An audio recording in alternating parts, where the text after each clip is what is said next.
मुंबई महापालिका निवडणुकीच्या प्रचारानं आता वेग पकडलाय. प्रत्येक पक्षालाच बंडखोरीचं ग्रहण लागलंय. त्यामुळे आता काय होणार हा प्रश्न प्रत्येक पक्षाच्या अध्यक्षाला पडलाय. मग याला राज आणि उद्धव ठाकरे अपवाद कसे असतील? कारण हा मराठी माणसाच्या नव्हे तर त्यांच्या अस्तित्वाचा प्रश्न आहे. मुंबईच्या सत्तेत जेव्हापासून शिवसेना आहे तेव्हापासून त्यांनी मराठी माणसाला महाराष्ट्रापासून मुंबई तोडण्याची भीती दाखवून प्रत्येक वेळेला सत्ता हस्तगत केली आहे. 1968 साली झालेल्या मुंबईच्या निवडणुकीत शिवसेना पहिल्यांदा मैदानात उतरली ती मराठी माणसाची अस्मिता हा मुद्दा घेऊन. पुढे त्याला जोड मिळाली ते केंद्राला मुंबई महाराष्ट्रापासून तोडायची आहे या संकल्पनेची. अर्थात हे मुद्दे केवळ निवडणूक प्रचार काळापुरतेच वापरण्यात येत होते. बाळासाहेब असताना शिवसेना स्थापन झाल्यानंतर मराठीच्या मुद्द्यावर आंदोलन करण्यात आली. मार्मिक मध्ये वाचा आणि थंड बसा या सदराखाली नोकऱ्यांमध्ये किती टक्का मराठी माणूस आहे याची यादी छापली जायची. महाराष्ट्रात मराठी माणसांना नोकऱ्यात प्राधान्यक्रम द्यायला पाहिजे हा विषय त्यामुळेच चर्चेत आला. आता इतक्या वर्षानंतर पुन्हा मराठी अस्मिता आणि मुंबई तोडण्याचा जुनाच मुद्दा प्रचारात आणण्यात आलाय. 5 वर्ष या दोन मुद्द्यांवर आवाज उठवायचा नाही आणि निवडणुका आल्या की मतदाराच्या कानी कपाळी याच दोन मुद्द्यांचा जयघोष करायचा ही रणनीती आता नवीन राहिलेली नाही.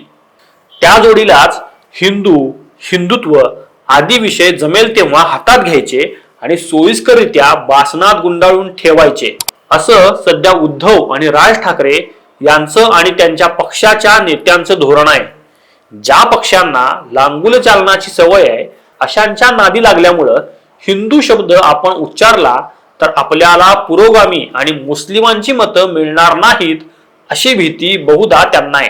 त्यामुळं येथे जमलेल्या माझ्या तमाम हिंदू बांधवांनो, भगिनींनो आणि मातांनो, या बाळासाहेबांच्या वाक्यांची काही काळ नक्कल करणाऱ्या दोघा बंधूंनी त्यातील हिंदू शब्दाला तिलांजली दिली आहे. बाळासाहेब ठाकरे यांनी समोर श्रोता कोण आहे याची पर्वा न करता त्यांच्या भाषणाची सुरुवात नेहमीच हिंदू बांधवांनो, भगिनींनो आणि मातांनो याच वाक्याने केली होती. पण आता दोघा बंधूंच्या भाषणाच्या प्रारंभी हिंदू बांधवांनो, भगिनींनो आणि मातांनो या वाक्यातून हिंदू शब्द गायब झालाय. ज्यांना हिंदू शब्द देखील उच्चारायची लाज वाटते त्यांना मुंबई मनपात हिंदू मतदान करतील का असाच प्रश्न अनेकांच्या डोक्यात पिंगा घालतोय. बघूया बाळासाहेबांची स्टाईल कशी होती आणि दोन्ही बंधूंची बदलत गेलेली स्टाईल कशी आहे. नमस्कार, मी राहुल कुलकर्णी, तुम्ही पाहताय सत्यवेद.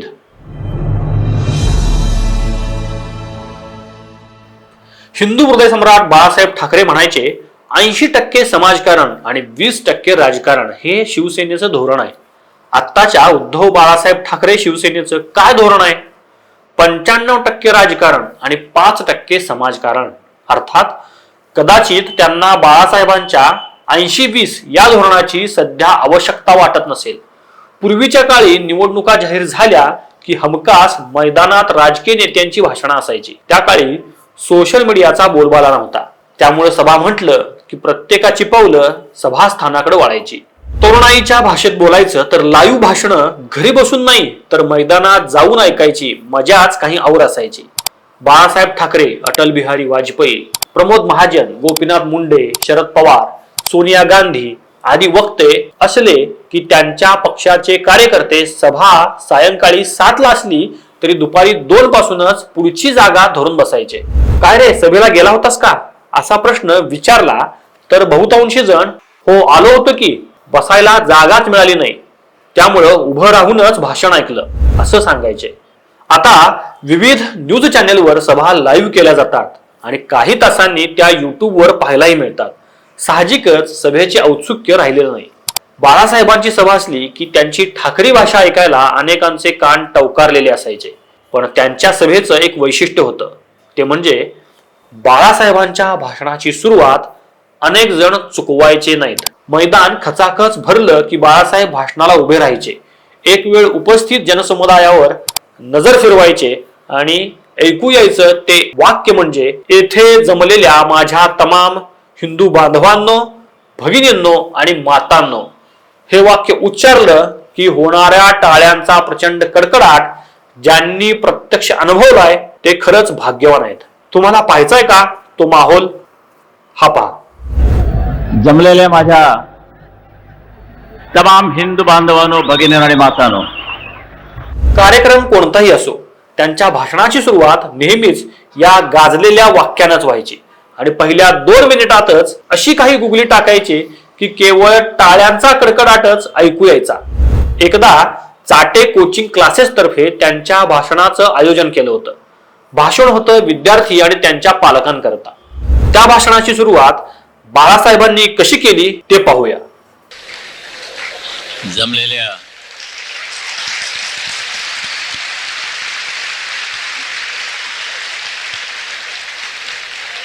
जमलेल्या माझ्या तमाम हिंदू बांधवांनो, भगिनींनो आणि मातांनो, या दोघांनी एवढ्या टाळ्या घेतल्या, धगधग वाटत होतं की माझ्या वाट्याला काही येणार आहेत की नाहीत, पण आहेत, शिल्लक आहेत. मगाचपासून मी विचार करतोय की साधू संत संन्याशांच्या आसपास मी बसलेलो आहे. एक एक नाव वाचतोय. इकडे मच्छिंद्रनाथ बसलेला आहे, तिकडे गोपीनाथ बसलेला आहे, पलीकडे गोपीचंद बसलेला आहे. हे नवलच आहे. नवल आहे म्हणून नवल करालेत की काय मला माहित नाही.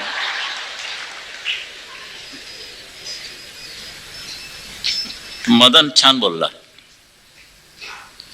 माझ्या वडिलांनी मला सांगितलं होतं की भाषण करू नको, लोकांशी बोल, गॉसिप विथ द पीपल.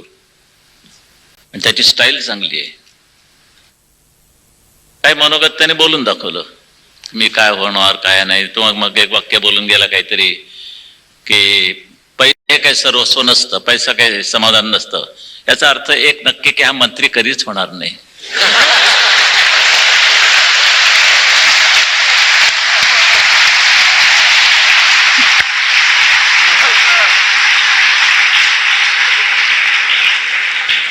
माफ कर. आता बदलते रंग पहा.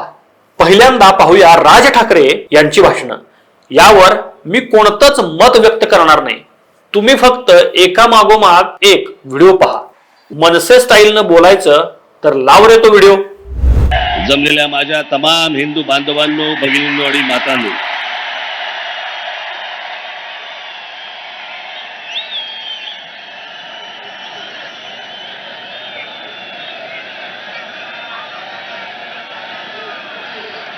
आता पुढचा पहा.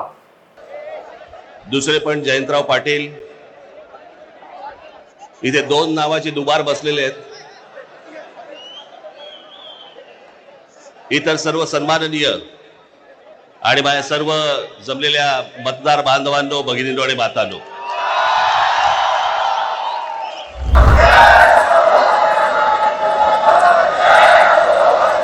सन्माननीय उद्धव ठाकरे,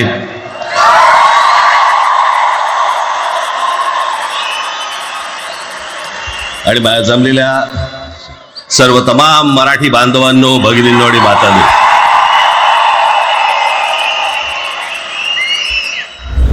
आता उद्धव ठाकरे यांच्या भाषणाची सुरुवात ऐकायची आहे? अहो मग ऐका की. जमलेल्या माझ्या तमाम हिंदू बांधवांनो, भगिनींनो आणि मातांनो,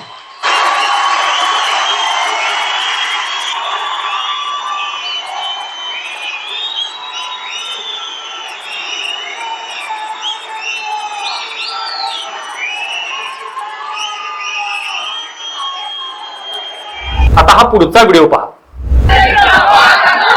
उपस्थित सर्व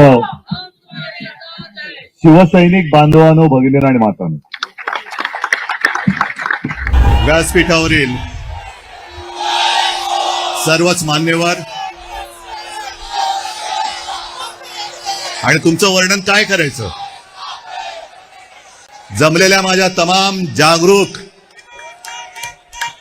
देशभक्त आणि खऱ्या मतदार बांधवांनो, भगिनींनो आणि मातांनो, आता दोघा बंधूंना जर हिंदू बांधवांनो, भगिनींनो आणि मातांनो हे वाक्य राजकीय हित अहित लक्षात घेऊन बोलायचं असेल तर मग काय बोलणार? बाळासाहेबांचा वारसा म्हणून मतदारांना भावनात्मक आवाहन करायचं आणि हिंदू हितासाठी राहू द्या हिंदू हा शब्द उच्चारणं टाळायचं. मतांसाठी जर मनसे आणि उबाठा शिवसेनेच्या अध्यक्षांनी हेच धोरण अवलंबलं असेल तर मुंबई महापालिका निवडणुकीत त्यांच्या पक्षाच्या उमेदवारांना त्यांची जागा मराठी हिंदू मतदार नक्कीच दाखवतील. तुम्हाला हा विषय कसा वाटला ते कमेंटमध्ये लिहा आणि सत्यवेद चॅनेलला लाईक, शेअर आणि सबस्क्राईब करायला विसरू नका. पुन्हा भेटूच पुढचा विषय घेऊन. तोपर्यंत नमस्कार.